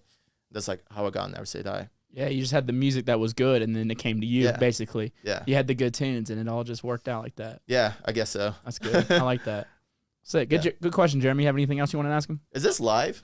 Huh? Dude, hell no. Oh, okay. Dude, I would get in trouble. I'd probably been canceled by now. Oh, shit. Okay. So there's been some shit we have to edit out every now and then. But, no, it ain't live. We have a hotline there. But, Jeremy, do you have anything else you want to ask him? Yeah, so me and Mitch come from a place that really doesn't have a scene at all. I want to say when Mitch was in Jackson, he kind of like created the scene, and then when he left, it kind of fell off. So coming from a background like that, and what are other avenues of getting exposure and getting your career going? Because I'm sure there's up-and-coming producers listening to this right now who are kind of in that same situation where they don't really have an outlet because nobody's doing weekend shows and stuff, and they're having to travel for all of that. So what's the way to get your name out there and get exposure and get gigs living in a place like that? Yeah, we're from Mississippi, too, dude. We both come from, like, the fucking dirty South. Yeah, straight up sticks. I think it's kind of what, like, you were doing is actually, like I think literally, like, throwing parties, like, with your friends and getting like even if it's like at a small bar where like 20 people show up or something can like make a really big difference, like aside from like just like like going online and making all your social media profiles and stuff and just trying to put out good music. Like I think that's one of the best things to do, like if you don't have a scene, is like get some friends together, like start your like own like little night. Or like even like if you don't start a night, just like try and get like friends engaged and like try to get like friends to like come to shows and like stuff like that. Yeah. Yeah, those were some of my favorite memories. Yeah, so I started throwing shows in Jackson, Mississippi. It went from like 30 people to like over a course of 2 years to like 350. So it was that's like so sick. Yeah, it was awesome. Those are some of my favorite, like most memorable times. You know what I mean? It's a good time. All friends are there. Like, like oh, these parties actually look like cool. People like that weren't my friends or made fun of me in high school. They're like, oh, we're just throwing fucking cool parties. Let's go check that out. Yeah. Good times. Yeah, exactly. Cool. Yeah. Rock and roll. Well, let's get some fan questions here. You might want to take an ear off. It'll take the speaker a second. What's up, fellas? This is Mize calling in. Mize. Wanted to ask Mr. Eptic a question. If we buy the tickets, we sell out your tour, what color Porsche Taycan are you going to get? All black, baby. Big Porsche guy over here. Yeah, definitely all black. You a big car guy? I'm not really that big of a car guy. The like only reason why I got really into the Porsche was I've had the same car since I was like 19. Like I was 19, I got a little bit of money and I bought a car. And it's starting to get to the point where like I know it's gonna die within like now and probably 6 months. So I've just been looking at cars, and one of my friends became overnight became like a fucking crypto millionaire. Like he makes really like he's actually one of those guys that makes like really sick art.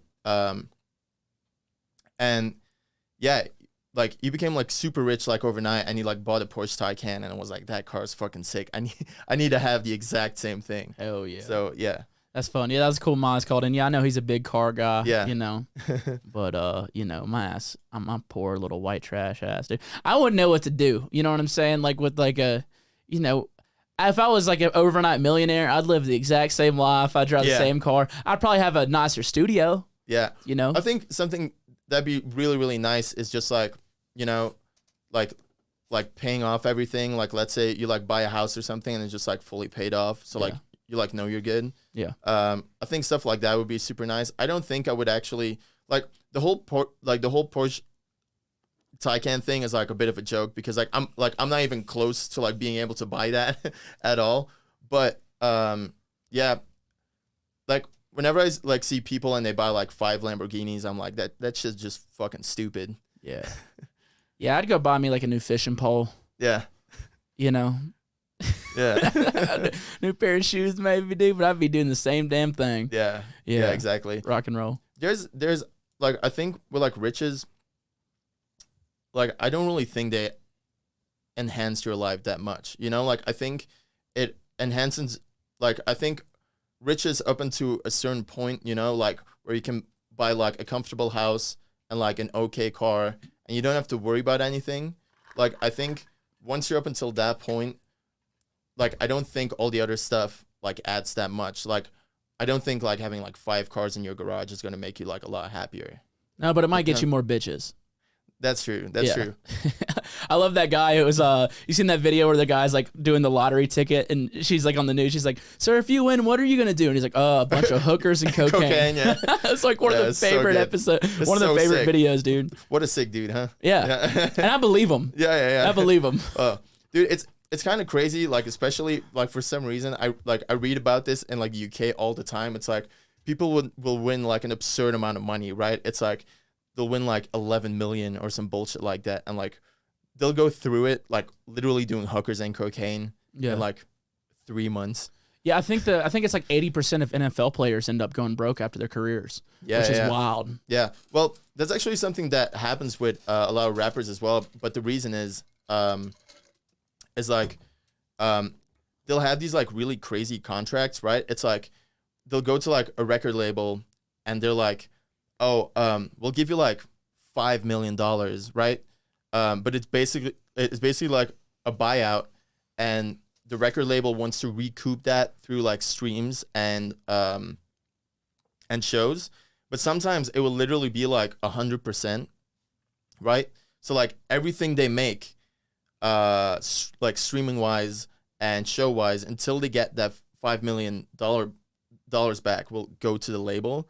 So like a lot of them are like, they're like, "Holy shit, I'm getting $5 million, buy a crazy house, buy like 5 Lamborghinis, bunch of hookers and cocaine." Yeah, and then it's like the money's gone and they literally have like no source of income, and it's like it is so nuts. Yeah, that's wild, dude. Yeah. Well, that's fun. Let's get to another question. What's good, boys? It's Dustin from Wisconsin, a.k.a. Jesus Christ. What up, Dustin? Just wanted to call and ask. Just got done seeing Eptic over the weekend here in Milwaukee, Wisconsin at the Miramar Theater. Quick question, is that everybody's favorite venue? I like to believe that it is. We always have a good time. But my real question for the both of you, and Eptic might remember I was the guy in the middle, going a little maybe a little bit too hard. Or the exact right amount of hard, depends on how hard you like it. Everybody's got their preference. But how much does it hype you guys up? My question is, do you guys get excited when you got one guy or a couple people who are obviously, having an absolute blast up at the front, going as hard as they can? I got to talk with him a little bit after the show, and he just told me how much he appreciated it. And I was going hard for the whole show, including Leo Tricks. What an amazing show, amazing stage design, such a great show. If you guys haven't seen Eptic, you are an idiot. All right, love you. Bye. Great question, dude. Yeah. Honestly, if you're not going hard, I hate you. Exactly. I'm like, what am I doing wrong? First of all, thank you, and second of all, it is from like from like being on stage. it is always like really awesome when people are just like losing their shit. But like something I like appreciate even more is like sometimes you like play shows and just the crowd isn't that into it. But then if there's like one dude at the front like losing their shit, it makes it so much more special. Like I play some like weird markets where, you know, like a lot of the people, it's like the like show will do really well, but it's like 20% of the crowd is like people that come to see me, and then like the rest is just like people coming down because there's something going on. Yeah, and it's like a club show or something like that. Yeah, exactly. And like those cases, like, you know, like it feels a little awkward sometimes, you know? And then if there's like someone in the front like going hard as shit, like it makes me genuinely love them like as a person. Like I want to go up to the front and like give them a little kiss on the forehead. Yeah. You with the foreheads, man. Yeah. Yeah. No, I feel you, man. I played a festival over the weekend. It was like a backwoods, like small festival and stuff. And like, I know when I was going on, like more than half the crowd's just like sitting down in hammocks and shit. I'm like, listen, if you're sitting down, I like you, but not as much. Yeah. You know what I mean? Not as much. So yeah, no, the people that were on the dance floor, like going hard, like, you know, I'm like, those are my people. You guys are okay. You know, I told the crowd, I was like, if you're sitting down right now, you're like the step cousin at a family reunion. Like, you know, like you're okay, but I'll still have sex with you. Yeah. Yeah, it's like they're just sitting there like, the fuck did he just say? It took me a second. Yeah. I think so. I was thinking about this like last week. We got into this festival and I saw Tyler the Creator, who was like one of my favorite artists, and he was pretty much like hyping up the crowd a lot, and I noticed that I was just kind of standing there and like drinking a beer and like vibing out, and it kind of made me realize, because like sometimes like I almost get annoyed when like I get so used to, you know, like we did a show in New York, we did a show in Philly, where like people are like almost beating the shit out of each other. Like it's so wild, you know, it's like the entire crowd is like fucking war zone the entire time. And then like sometimes you like play a show and then like it's not like, you get so used to that, and then like you play a show and it's not like that. And like I found myself almost getting a little annoyed. And then I was in the crowd for like Tyler, and he was like, yo, everybody jump. And I'm just there like sipping my beer. And I was like, you know what? Like sometimes people just like, it doesn't mean they don't like it. It's like just sometimes people just want to hang out and like watch the show. True. And that's absolutely fine. So I kind of got this like I like kind of changed my like mindset where like people don't have to like lose their shit all the time. But if people are in the front row and you're texting on your phone, your mom's a hoe. Yeah. Yeah. Yeah. No, like what you said, it is okay, like for people to just sit there and enjoy the show, but it is still weird, right? Yeah. So like yeah. 2 weeks ago, went from playing like 30,000 people to over the weekend playing in front of like 300. Yeah. And it was just like, fuck, this is kind of weird at the moment, you know? It's like sometimes it can get like genuinely like really, really awkward. We had like one stop on the tour. Like the tour's been fucking amazing, but like we had like one stop on the tour. I'm not gonna say where, but where it was just like the crowd was just so fucking awkward. No, call them out, like, dude. Let them know. Let them know. I always call them out because I want them to know, because next time you come back, it better not be like this, dude. Let them fucking know, Mike. Durham, North Carolina, next time, step up your game, huh? No, but there you go. There you go, dude. Let them know. No, but it wasn't like it wasn't like terrible. Like there were like the first couple of rows were like really into it, and like I ended up talking to those people like after the show, and like we had a really good time. They were like really cool. I just don't think they have a lot of shows like coming around there, but it was like to the point where it was like those first couple of rows were like really into it, and then it was like I would say like 80% of the crowd that was just fucking, you know, Just whatever. just like they were like hanging out, but they were just like on their phones and just like not really doing anything, and like got up until the point where like I got like up on the mic and I was just like, fucking move for the love of God. Please. I'm trying so hard up here. Trying so hard. Brought this cool stage. God damn it. If y'all don't dance to my set, I will fucking kill myself. Yeah. You know what I mean? Fucking just throw it on them. Yeah. I don't know, man. Those towns that like don't get a lot of shows, those are usually the most wild ones, dude. Dude, we played in North Carolina. It was actually like one of the first stops of the tour. We played a show in Charlotte, right? Yeah, sure. And it was this venue. I think it's called the Surge. I don't know. Oh yeah, if no you've ever been Surge. there. Yeah. And it's basically like a living room. It's like really It's so small. Yeah. Yeah, and it was like, it was like packed out, and it was like probably one of the most fun shows I've ever played. Dude, Surge Like, gets nasty. Yeah, dude, I played that Murata song, and they did a wall of death in there. Oh my god. Like, it was so fucking funny. No, I've played Surge super quite a cool. few times. It's like Yeah. it's all sweaty. Dude, You know what I mean? Yeah, I think those places are legitimately like my favorite places in the world to play. Like there used to be, I think it's still open, but I think they closed the actual club. But there's this place in Sydney, Australia called Chinese Laundry. It's a cool name. Yeah, and it's basically like, it's in this like basement type thing. The ceilings are like super, super low, and it's like, even when the openers are playing, it gets so sweaty in there. There's like sweat dripping like from the ceiling, and it's like probably like the dirtiest place you can play. But it's like to this day like my favorite club I've ever played. Yeah, you just can't recreate that like intimacy. You know what I mean? Well, it's just like if people are standing right here, like it's like you get that connection so much easier. Oh yeah, you look in their fucking soul. You're like, are Yeah. you about to go hard right now? Yeah. Because I'm about to. Yeah, exactly. Yeah. If you don't, I'm fucking looking at you, brother. You know?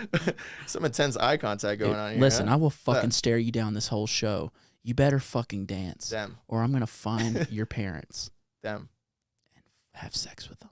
Getting a little chub going on right now. Dude, I'm fully torqued right now. The way that you're looking at me. Yeah, fucking cock wild, huh? That's fun. Let's get to another question. Yeah. Tabooty, the boy Epic. I'm wondering if you guys ever dream. What are your dreams like? Are they weird? Are they boring? Are they in first person? Are they in third person? Tell me what you do when you sleep. Love the podcast. Appreciate you, brother. Oh man. I don't know about you, but my dreams are fucking weird. Like I've genuinely like really, really strange dreams. I recently had a dream that I was with my friends, and I picked up my guitar again after a couple of years. And I was like, okay, guys, I'm going to try, but I'm a little rusty. And Lars Ulrich from Metallica comes over, and he's like, okay, show me what you got, kiddo. And I just like train wrecked. And Lars Ulrich from Metallica, I was just like, oh, God. And he walked off. And then I woke up, and I felt really bad about myself. Yeah. And that's, yeah. Dude, I had a fucked up dream 2 nights ago. Yeah. And there's a lot of dreams you don't remember all of them. This one, I don't know why I remember all of it. So I'm going to tell a story. It's fucking weird. So I got canceled. I got canceled in my dream. In your dream, yeah. In my dream. So my dad's best friend's daughter, her name's Kylie. Yeah. And whenever I was 18, she was 16. I sent her a picture of my dick. I didn't actually do this. This Yeah. was just the dream. And then so fast forward a couple years later, she's pissed off at me about something. So she takes the pictures to a lawyer and says like I was grooming her and like was trying to statutory this gal. Oh my God. You know what I'm saying? And then not only she does that, she goes and finds like all my ex-girlfriends and like flips them on me. Like even though we're all great friends. Oh my God. Great friends, all my exes. So I'm about to like go to jail. I'm about to become what's it called? Whenever like you're in the system as a pedophile, Sex offender? Yeah, I'm about to be offender, like a registered sex offender, and my career is over, dude. I woke up like, but what was crazy? I woke up so many times in the night and fall back asleep to the same fucking dream, dude. Yeah. So it was a rough one, and I've never had a dream like that. But I Yeah. was just like, damn, man, I got canceled last night. That's actually funny. I've actually had a lot of dreams about like getting canceled. Yeah, Yeah. And it's always like guys like I didn't fucking do it, and like nobody believes me. yeah, Yeah. yeah. I didn't even remember. I was like, I guess I sent her a picture of my dick, and she's like, I have the evidence. Yeah. I'm like. Years later, we're both adults. So like, I didn't actually send her a picture of my dick when she Yeah. was 16. I just gotta, say that out loud. Yeah. But yeah, dude, my nightmares are like I have a show, I've missed my flight, or I don't have my flash drives, Yeah. or I'm back in school and I got a test and I didn't study. Oh, dude, I hate that. Dude, I actually like I generally get like really, really scary nightmares, and they like don't happen a lot. But like, I'll give an example. I like had a dream where I was at a Zombo show, and he was playing, and there were like 40,000 people there, like enormous arena, right? And he comes up to me and is like, yo, like, let's do a back-to-back. And I'm like, okay. And like, I go up on stage, and I take my USB and I plug it in, and like I look at the CDJ and it's all like alien language, and I'm like Josh, there's something wrong with the CDJ. Like I've never seen this before, and I look over at Josh and he's gone, and I look at the arena and every single person in the arena is gone, and the lights turn off, and I just hear this voice, and it just goes like, oh, it's like fucking demon, and then I woke up. Dreams be crazy, man. I like the dirty ones, man. Those are my favorite, but for sure. That's good. Yeah. Let's get to another question. Did I freak you out? Not at all, dude. Okay. It takes a lot to freak me out. Okay. For real. I mean, we can keep going about dreams. I got stories all day, dude, but I just know we got a bunch of questions here. Yeah. Okay, let's go. Mr. Taboo and Eptic. I was just wondering, because I know life isn't always positive, and there's sometimes bad things that happen. I was just wondering when the last time both of you cried was, and what was it about? You can tell me. That'd be awesome. Hope you guys have a good day. See ya. You want to be vulnerable real quick? Yeah, sure. Yeah, let's go. I feel like I can be vulnerable around you. Yeah. Yeah. Yeah, go for it. I'm very accepting. Yeah? Yeah. Okay, good, dude. Accept me and all my problems and hurts. Yeah. Yeah, I like that. Oh, you want me to go first? Yeah, okay, yeah. Okay. Dude, I fucking cried my eyes out moving here. Oh, really? Yeah, saying bye to my friends and shit. Like, I loved New Orleans big time. I loved it a lot. Yeah. And I cried. So I think that was the last time I cried. But it was a lot. Yeah. You know what I mean? It was a lot, dude. So. Yeah. I feel that. I actually last time I cried was for a very, very similar reason. It was, I came back from tour. I bought the house, and then everything went really quick, and kind of over COVID, I love my parents. Like, they're the fucking best. But I'm 29, and I was still living at my parents' place, and I got very frustrated about the situation, and then I finally moved, and everything went super quick, and all of a sudden I'm in this new place, and I had to go back to my parents' place, and they weren't there, and I went back into my old room, and my studio was gone. I pretty much made all my music in my parents' bedroom since I was 14 up until now, and everything was gone. The only thing that was left there was my bed frame, my mattress, and I don't know, a little closet. And I literally I do not know where it came from. I laid on the mattress in fucking fetal position, and I fucking cried my eyes out, because I was man, this is a period of life that's kind of over, and I'm glad it's over, but I'm also gonna miss it a lot, and yeah, I had a really good time there. So I cried like a little baby for an hour. Sometimes you gotta let it out, man. Yeah, exactly. My roommate Comus, he moved here 6 months ago, and whenever I helped him pack up to move here, dude, that's my best friend on the planet. Yeah. And I was literally just bawling, dude. Just I had to walk away from him. I'm saying bye. I'm I can't do this, dude. I cannot say bye to you. I gotta walk away from you. Yeah. Because I try to act tough. Some people might think that the toughest person alive. Some people say that, hey, that Taboo guy is tough. He's rough as shit. Yeah. I may seem tough, but deep down I got feelings, and You got feelings and emotions. you hurt damn near every one of them. Damn. That's a fucking Pineapple Express quote. Yeah. Sometimes you gotta let it out, dude. Yeah, You know? exactly. I don't think there's anything wrong with a little cry. Yeah. I was just raised suck it up, pussy. Yeah. Well, I feel like especially for guys that used to be the consensus just for the longest time. I remember really going through it when Corona hit somewhere in the middle. I was I don't know when this is gonna end. It's I'm over at my parents' place feeling I'm 12 years old eating SpaghettiOs and I broke up with my girlfriend at the time, and I didn't know what my job was gonna bring, and I got really, really depressed, and finally I went up to one of my friends Lucas, and I got to his apartment and I started crying. I was like, dude, I can't fucking take this shit anymore. I've been having such a bad time. We've never cried in front of each other. He was the same as me, always kind of keeping it together and trying to act tough.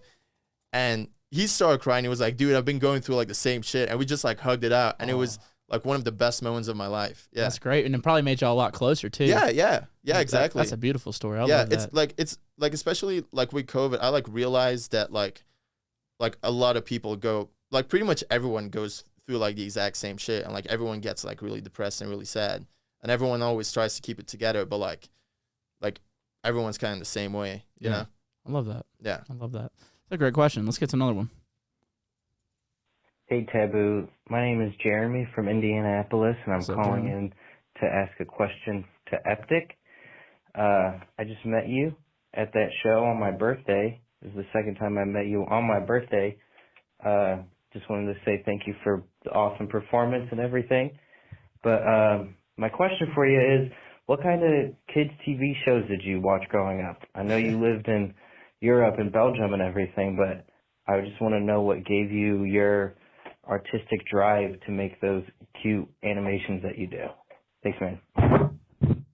That's a good question. Yeah, did any of like That's a good cartoons? question, yeah. Did any of the cartoons you watch kind of like help design your stuff, or was there anything like that? Yeah, so I watched a shit ton of Cartoon Network when I was younger, and like I'm like a really big fan of like Samurai Jack and stuff like that. I was a really big fan of Adventure Time as well, and I feel like a lot of that stuff.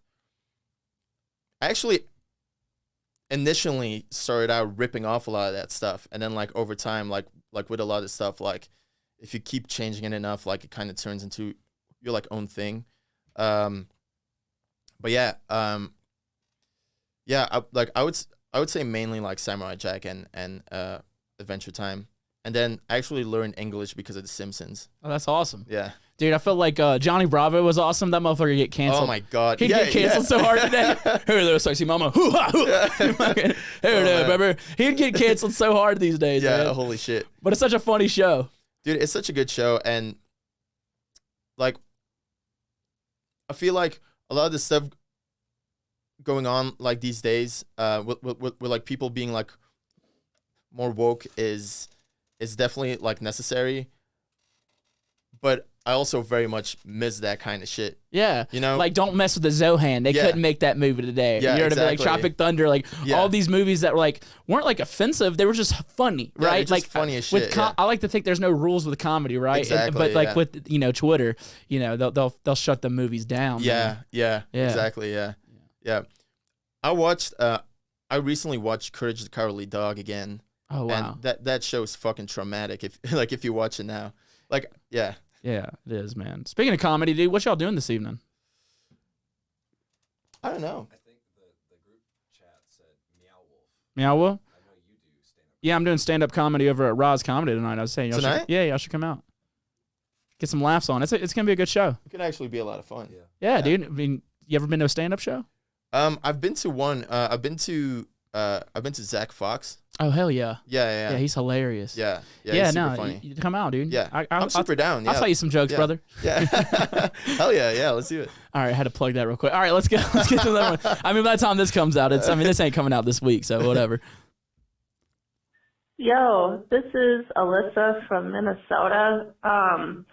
My question for Eptic is, you had made a post, I think a few months ago about like fans like touching on you and like trying to like physically grab you and stuff because they think you're like a goofy guy or whatever, and they think it's like all totally okay or whatever. I was just wondering, has it gotten better since making that post? Like, are people still doing that? I imagine that probably sucks really bad. And also, Taboo, does that ever happen to you? Do people ever like go too far with you? Thank you. All the time. Yeah. Yeah, man. Has it gotten better for you, though?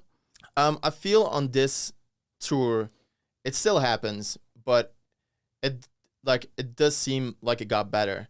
It's pretty much like kind of what like happened to me. It's like it has always happened, and like I don't really know why, but like I posted this thing up, and it's this like fake magazine cover, and it's like me like trying to look all sexy, and like the thing is called like Sex Magazine. Yeah, I saw that one. That's fucking. Yeah, It's funny. It was funny. So I like made that, and I don't know what like triggered people, but like I would literally like every single show, after my set, I like say goodbye, walk off stage, wait like 2 minutes, and then I'll go into the crowd and like say like hi to people and take pictures, and it pretty much always like kind of happens, but like I was playing the show, I think it was like Portland or something like that, and I like got off stage and this girl comes over to me, and she was like, yo, like after my set, like let's go back to my place and fuck. And I was like, no. And then the second girl comes up and grabs my balls, and I'm like, hey, can you not grab my balls? And she goes like, I'm like, how dare you? Yeah, like how dare you? And can you not grab my balls? Yeah, so like I take the picture, but like I said it really loud as well, right? So like other people could hear. The second girl comes up, fucking grabs my balls, and I was like, guys, like, you know, like I don't ask for a lot, but can you stop fucking grabbing my genitals, you know? Like an ass grab's fun, you know, like, you know. Yeah, it's like I can like deal with that, but like, yeah, whatever.